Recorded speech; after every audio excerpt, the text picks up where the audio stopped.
Welcome to a race in January. Got to go out to the farm here in Winston-Salem and do a short track mountain bike slash cyclocross race. Almost everybody was on cyclocross bikes. It had rained before, so a lot of the course was really muddy. There were C and a B race before this one, which is the A race, and kind of informal race here, but thought I would keep the video skills sharp before the road season comes in. As we can see, started off, I got to call it, and got the whole shot into that first corner, into that fast downhill, little muddy section into this, which we call the rut row. Lost the rear wheel a little bit there, which was funny, and then we changed up the course a little bit. We come down into this chute and then take a right, which we've never done before. That corner's hard to get a hold of. And then an immediate left into a sand pit, which I have not ridden sand in a while, so that was something to get used to again. Then we take a left back up the hill, and then we went into this little mountain, Zoe's little mountain, and then down into the woods here. Once we got into the woods, there was some fun sections. We went over to the log jam there, which I went around, and then down into this, which is deemed the Cambersome.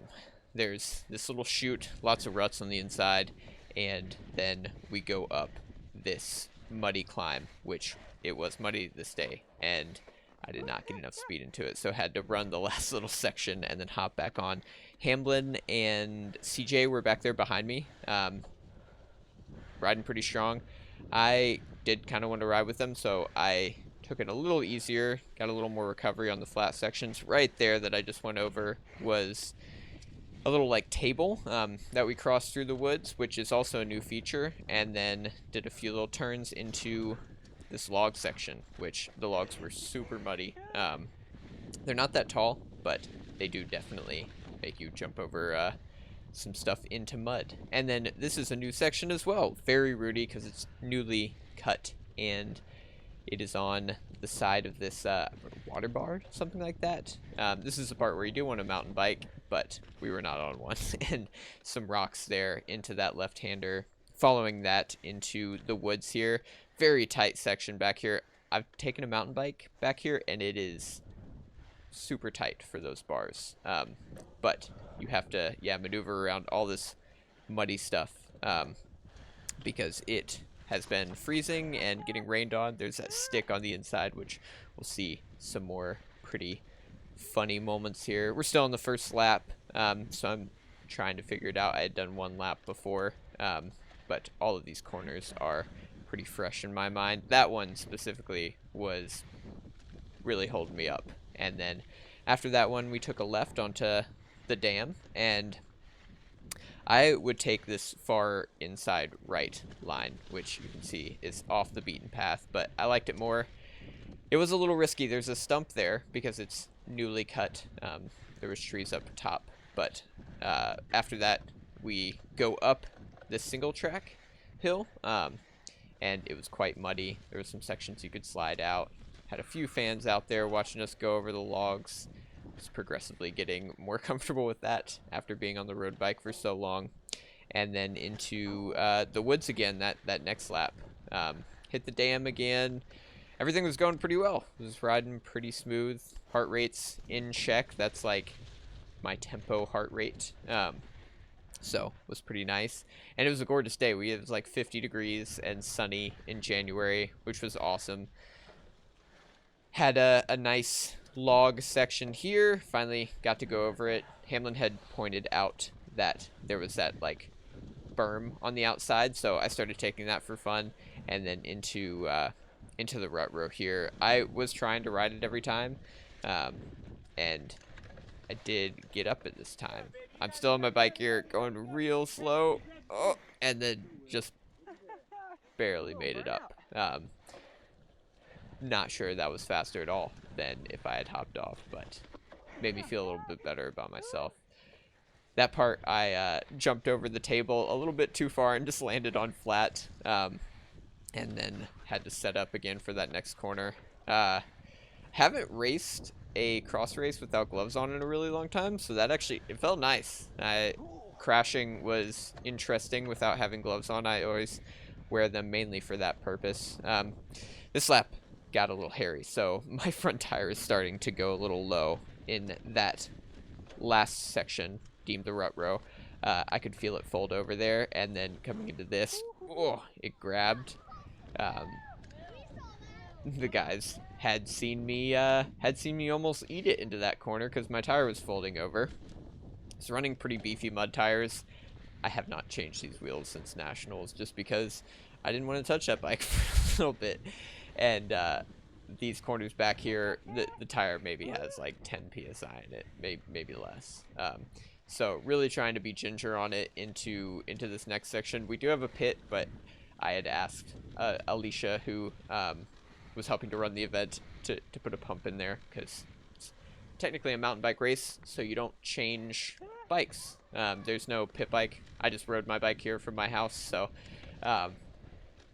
this part was pretty tricky once that tire rolled over, showing everybody that this is going straight to the rim. But Hamlin's still back behind me, and he's going to catch up. And I'm going to have to catch back up to him. So I jump into the pit, grab that pump. I did spend some time like looking for where the puncture was. At Nationals, I did puncture it, and had to put a plug in it like this past week. And ended up putting sealant in there too. So not the ideal situation. But Hamlin was actually over here. There's Alicia trying to hand me one of her kids' bikes, but I think I had fixed it. I put like 40 psi in the tire. Hamlin had waited for me a little bit. CJ was a little bit farther behind, so we were able to fix that up. Oh, at that section, going onto like the water bar, there was a big step down, and then into this part as well. Was remarking to John how tricky I thought these corners were. You really didn't slide out on them too bad. Like I never had to put a foot down, but doing them quickly was a challenge. And then around this section again, every time lose it in just a little different area. This time onto the dam, had a bit of an interesting time. I took my standard line, and right here I hit that stump and just straight onto my back, did a nice little somersault onto the ground. Telling John here that was probably not a great line, and then got back on the bike and had to hit the shifter out there, but not too beat up. I did check the collarbone because I landed kind of weird on my shoulder. Very similar speed to when I broke my collarbone. Noticed as soon as I got on my saddle that my seat post was turned to the side, and tried to hit it while I was still on the bike, which clearly did not work because it was pretty tight. Hamlin's still waiting for me. I think he wants to ride with some competition as well.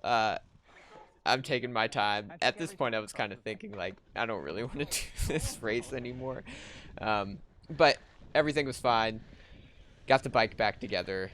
Tire was no longer flat, so we're going to continue racing. We're only, like, halfway through this race. And hit the cumbersome part again, and got a little bit far over to the side. That's not the ideal line, but was able to keep pushing through it. So made it like 3 out of 5 or 6 times, which was fine. Which was fine. And then this part, I just followed my instincts. We ride this course all the time as our training course, and just totally blew where I was going. It looks like somebody else had done that as well. So I kind of tried to move the tape back in and then continued racing. John had enough time to get back through there, and then now I've got to catch John. Going over the logs again. This part's really fun. They're pretty short logs, so not at all hard to get over during the Winston-Salem race. I still had a lot of pain in the collarbone when I hopped over those, but now it's much easier. Right there, Hamlin got a little loose into that corner. This is a new feature as well, past Zoe's Memorial, and it's pretty fun. You can kind of jump into it and then back into this woods section here later on in that lap. So we get to see Hamlin's lines through it. which this was a fun lap to see what lines he was taking, because he's had a few more reps of this course than I have. And right through that section, going foot out, still loses it a little bit. I'm behind him. I didn't go foot out, and I lost it as well. But it's slow enough where you can kind of catch it most of the time. That section, he took it real wide, but this next turn, I like the way he did it. Swinging super wide and then maintaining momentum through that. There's a little root on the inside there, but that allows you to maintain momentum through it. I never took the outside line, and we'll see right here, I took the inside line, and it does dump you down kind of like into a good position for that next turn. You don't have to slow up quite as much unless you fall over. So that is a stipulation. Coming into this section, which we actually haven't seen yet, I deemed this part like the bee's knees, and that's because there was a beehive back there. But this is the start-finish straight here that we did before, pretty wide open up there on that grass section, and then back around into him getting loose into that rut row as well.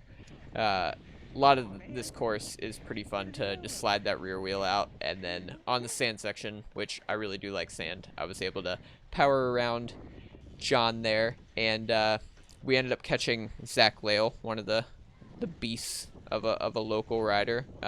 Zach's a good time, and was just following his lines a little bit. The kids were making fun of me for going too straight, or going straight through that last time, and then Zach had said that he had done that before, so I'm not the only one.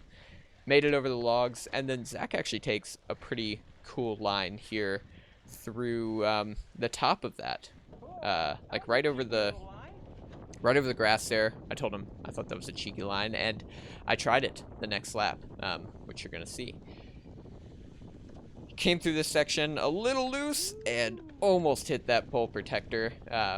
We have dubbed those the pole protectors, as they do a great job. Out here they're more of tree protectors, and the trees stay pretty protected. This section here, there's that little drop down, and it was scaring me every time, because you could definitely exit into that tree on that turn, but as far as I know, no one did. So came back into the rut row, was getting a little loose, but starting to figure out the course a little more. I think the last lap was my fastest at like 7 minutes long, and yeah, just figuring out the course, having a lot of fun. It's nice to break it up in January with a little cross racing. Wish our cross season was a little longer in the US, and maybe even a little later, but came over the logs again. Those are pretty fun to hop every time. And then I was trying a new line into the Cambersome here on the right, which I've done before, but when it gets muddy, you really have your work cut out for you, because you have to go straight up that extra steep section.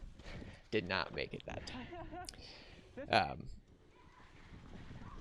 Messing with the kids again there. Ooh, did the table. Almost lost it there yet again.